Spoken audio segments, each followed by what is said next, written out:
জল্পনা আরও উস্কে দিয়ে আজ অর্জুন সিং পরিষ্কার বললেন যে তৃণমূলের কাছে আমি আনওয়ান্টেড, দলে আমার প্রয়োজন ফুরিয়েছে, আমাকে বেইজ্জত করা হয়েছে, না হলে আমাকে এমন করে ছুঁড়ে ফেলা হতো না।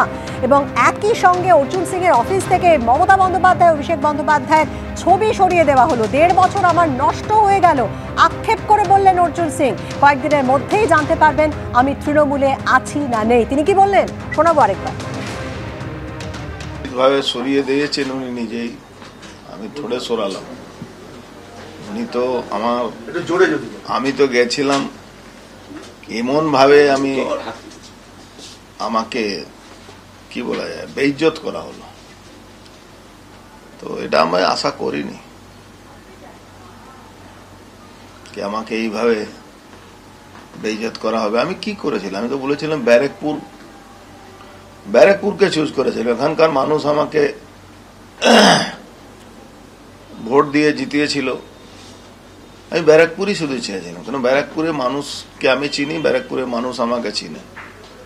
আজকে হঠাৎ আপনি বলে দেবেন কি আমি অমুক জায়গা যাব, তমুক জায়গা যাব,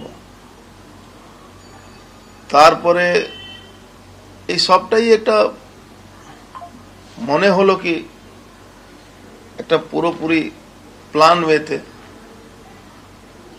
আমাকে ডিপ্রাইভ করে দেওয়া হলো।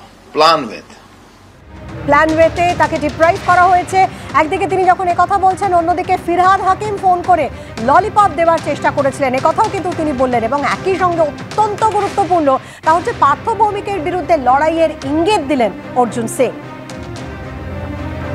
আর এই মুহূর্তে আমরা টেলিফোনে যোগাযোগ করে নিয়েছি কংগ্রেস মুখপাত্র সৌম্য এইচ রায়ের সঙ্গে। সৌম্যবাবু, দলের থেকে টিকিট না পেয়ে গত 2 দিন ধরেই যে জল্পনা একেবারে তুঙ্গে ছিল, সেই জল্পনা আরও বাড়িয়ে অর্জুন সিং আজ কিন্তু স্পষ্ট করে দিলেন যে দলে আমার প্রয়োজন পড়িয়েছে, তৃণমূলের কাছে আমি আনওয়ান্টেড, আমাকে বেইজ্জত করা হলো। এবং একই সঙ্গে তার অফিস থেকে সরিয়ে দেওয়া হলো মমতা বন্দ্যোপাধ্যায়, অভিষেক বন্দ্যোপাধ্যায়ের ছবি।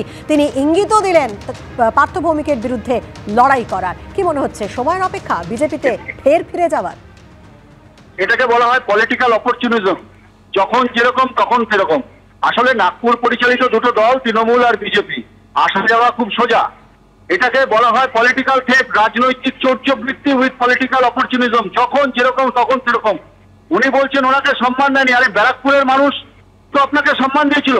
দল আমার ভিন্ন হতে পারে, তাদের সাথে আমার রাজনৈতিক লড়াই থাকতে পারে, কিন্তু তাদের সাথেও আপনি বেইমানি করেছেন। তাদের ভোট চুরি করে আপনি অন্য দলে গেছিলেন, তখন মনে ছিল না? আজকে তৃণমূল থেকে আপনি আবার ওই দলে যাচ্ছেন, সে বিষয়টা তো একই। তার মানে আপনাদের নীতি আদর্শ বলে কিছু নেই।